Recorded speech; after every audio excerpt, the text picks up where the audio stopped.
Hej! I dagens video visar vi hur vi skapade en mysig hörnsoffa på en balkong med bara några lastpallar. Men först tänkte vi visa hur vi gjorde bordet. Du behöver då 2 mindre lastpallar, en slipmaskin, slippapper,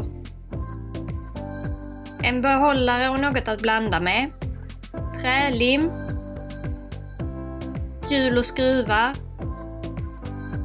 skruvdragare och längre skruvar.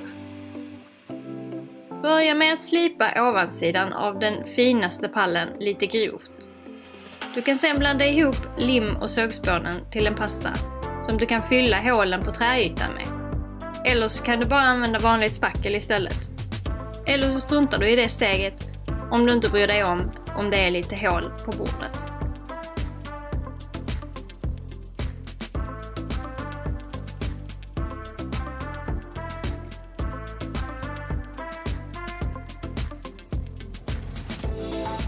Medan det torkar kan du skruva fast de 4 hjulen på ovansidan av den andra pallen.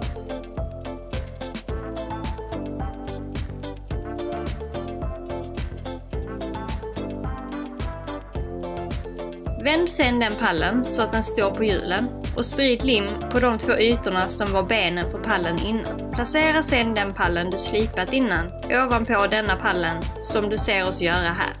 För att förstärka lite kan du skruva några skruvar på båda sidorna också.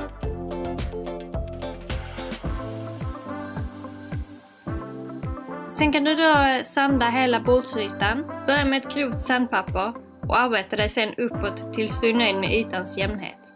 Här har vi 4 vanliga lastpallar som vi lägger 2 på höjden i ett L i hörnan. Sen kör vi då in vårt nya bord.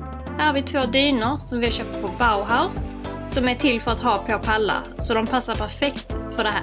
Och så piffar vi till det lite med kuddar och dekorationer. Som du ser så blir det som ett hyllplan under bordet. Perfekt för att förvara saker på.